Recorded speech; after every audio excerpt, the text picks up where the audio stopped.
ಎಲ್ರಿಗೂ ನಮಸ್ಕಾರ. ನಾನು ನಿಮಗೆ ಇವತ್ತು ಸಪ್ನೀರು ಮಾಡೋದು ಹೇಗೆ ಅನ್ನೋದನ್ನು ತೋರಿಸ್ಕೊಡ್ತೀನಿ. ಮೊದಲಿಗೆ ಒಲೆ ಮೇಲೆ ಒಂದು ತಪ್ಪಲೆ ಇಟ್ಕೊಂಡು ಗ್ಯಾಸ್ ಆನ್ ಮಾಡ್ಕೊಳ್ಳೋಣ. ಇದಕ್ಕೆ ಈಗ ನಾವು 2 ಚಮಚಷ್ಟು ನೀರನ್ನ ಹಾಕಿ ಕಾಯಿಸ್ಕೊತಾ ಇದ್ದೀನಿ. ನೀರು ಕುದಿ ಬರೋವರೆಗೂ ವೆಯ್ಟ್ ಮಾಡೋಣ.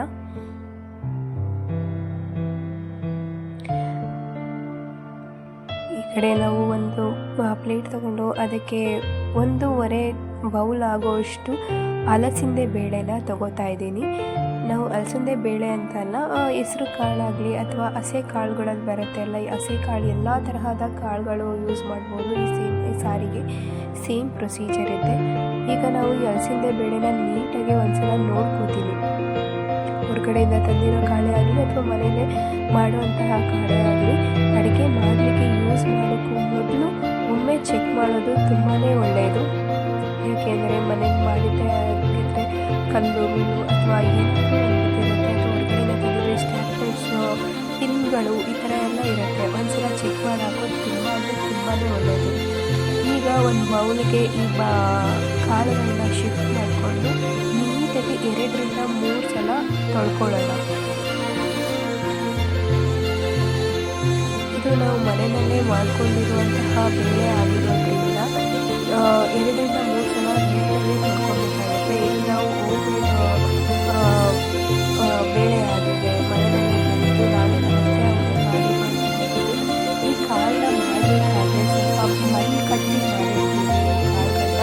ಹಾಗೂ ಕಾಳನ್ನ ಹೊಡ್ಕೋಬೇಕಾದ್ರೆ ಸ್ವಲ್ಪ ಬೂದಿಯನ್ನು ಯೂಸ್ ಮಾಡುತ್ತೀವಿ.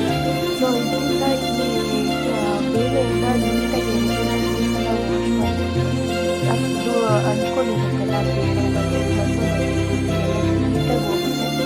ನೀವೇ ನೋಡ್ತಿರ್ಬೋದು, ಅದನ್ನು ತೊಳಿತಾ ಇದ್ದರೆ ಆ ವೈಟ್ ಬರುತ್ತೆ ಅನ್ನೋದನ್ನ. ಅದರಿಂದ ನಾನು ಈ ಬೇಳೆನ 2ರಿಂದ 3 ಸಲ ನೀಟಾಗಿ ವಾಶ್ ಮಾಡ್ಕೊತಾ ಇದ್ದೀನಿ.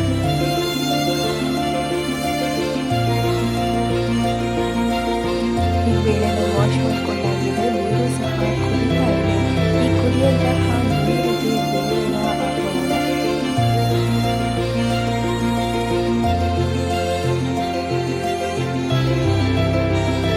ತುಂಬಾ ಸುಲಭವಾಗಿ ಮಾಡುವಂತಹ ಸಾಂಬಾರು ಇದು.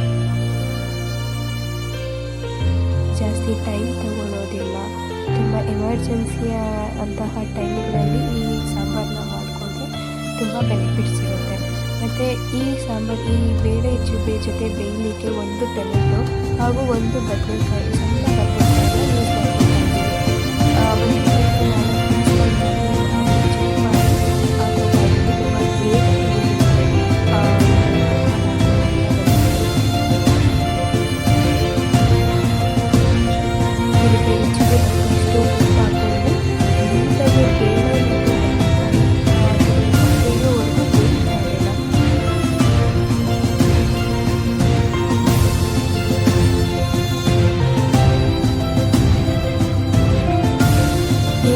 ಬೌಲ್ ತಗೊಂಡು ಅಲ್ಲಿ ಸಾಂಬಾರು ಮಾಡಲಿಕ್ಕೆ ಯಾವ ಬೌಲ್ನ ಯೂಸ್ ಮಾಡ್ತೀರೋ ಅದೇ ಬೌಲ್ನ ತಗೊಂಡು ಒಂದು ಸ್ವಲ್ಪ ಕೊತ್ತಂಬರಿ ಸೊಪ್ಪನ್ನ ತೊಳೆದು ಯೂಸ್ ಮಾಡ್ಕೊತಾಯಿದ್ದೀನಿ.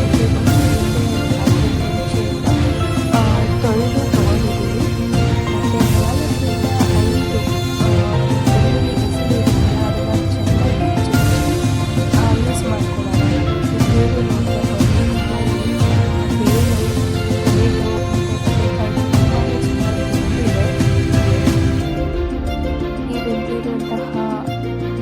ಟೊಮೆಟೊ ಮತ್ತು ಬದನೆಕಾಯಿ, ಸ್ವಲ್ಪ ಕಾಳು ಎಲ್ಲವನ್ನು ಈ ಸಾಂಬಾರು ಮಾಡುವ ತಪ್ಪಲೆಗೆ ಹಾಕೊಳ್ಳೋಣ.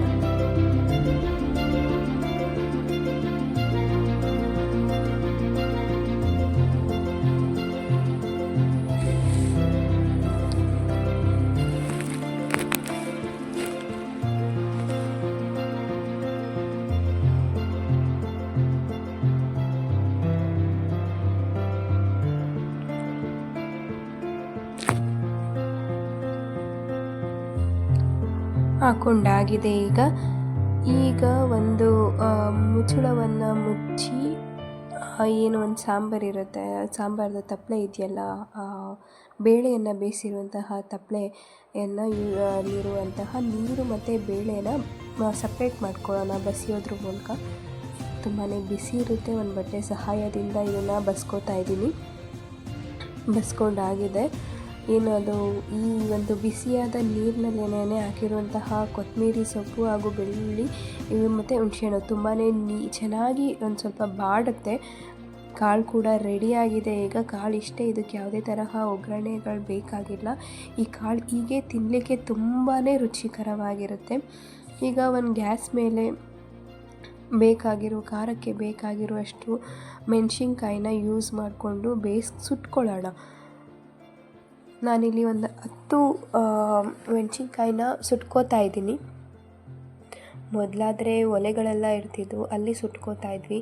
ಈಗ ಇಲ್ಲದೇ ಇರೋ ಕಾರಣ ಗ್ಯಾಸ್ ಮೇಲೇ ಈ ಒಂದು ಮೆಣಸಿನ್ಕಾಯಿ ಇದೆಯಲ್ಲ ಅದನ್ನು ನೀಟಾಗಿ ಸುಟ್ಕೊಳ್ಳೋಣ. ಆದಷ್ಟು ಹುಷಾರಾಗಿ ಮಾಡಿ. ಈ ಒಂದು ಪ್ರೊಸೀಜರ್ ಮಾಡುವಾಗ ತುಂಬ ಟೈಮು ತಗೊಳ್ಳೋದು ಬೇಡ. ಬೇಗನೆ ಒಂದು ಮೆಣಸಿನ್ಕಾಯಿಗಳನ್ನ ಸುಟ್ಟು ಬೇಗ ಗ್ಯಾಸ್ ಫ್ಲೇಮ್ನ ಆಫ್ ಮಾಡ್ಕೊಂಬಿಡೋಣ. ತುಂಬಾ ಬೇಯೋದು ಬೇಕಾಗಿಲ್ಲ, ಸ್ವಲ್ಪ ಬೆಂದರೂ ಸಾಕು ಮೆಣಸಿನ್ಕಾಯಿ.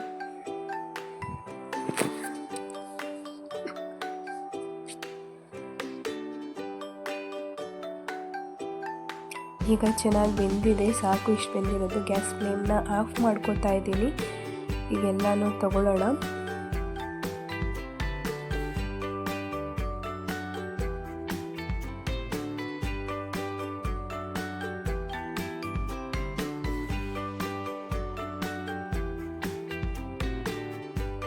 ನೋಡಿ ಇಷ್ಟು ಸಾಕು. ಒಂದು ಚೆನ್ನಾಗಿ ಸುಟ್ಟಿದೆ ಒಂದು ಮೆಣಸಿನ್ಕಾಯಿ. ಸುಡೋದ್ರಿಂದ ಅದು ಬೇರೆ ಟೇಸ್ಟ್ ಕೊಡುತ್ತೆ. ಈಗ ಈ ಸಾಂಬಾರು ಕೂಡ ಬಸ್ತಿರುವಂತಹ ನೀರು ಕೂಡ ಆರ್ಕೊಂಡಿದೆ. ಆರಿರೋದಕ್ಕೆ 1-2 ಮೆಣಸಿನ್ಕಾಯಿ ಹಾಕೋತಾ ಇದ್ದೀವಿ. ನಮಗೆ ಎಷ್ಟು ಖಾರಕ್ಕೆ ಬೇಕೋ ತಕ್ಕ ಹಾಗೆ ಹಾಕೊಬೋದು. ಈಗ ನೀಟಾಗಿ ಕೈಯಲ್ಲೇ ಕಲಿಸ್ಕೊತೀವಿ. ಇದು ರುಬ್ಬೋ ಅವಶ್ಯಕತೆಯೇ ಇರೋದಿಲ್ಲ, ಕೈಯಲ್ಲೇ ಬೇಗನೆ ಸ್ಮ್ಯಾಶ್ ಆಗುತ್ತೆ. ಮತ್ತು ಇದೇ ಥರ ಹಳ್ಳಿಗಳ ಕಡೆ ಎಲ್ಲ ತುಂಬಾ ಬೇಗನೆ ಮಾಡೋದಿದು.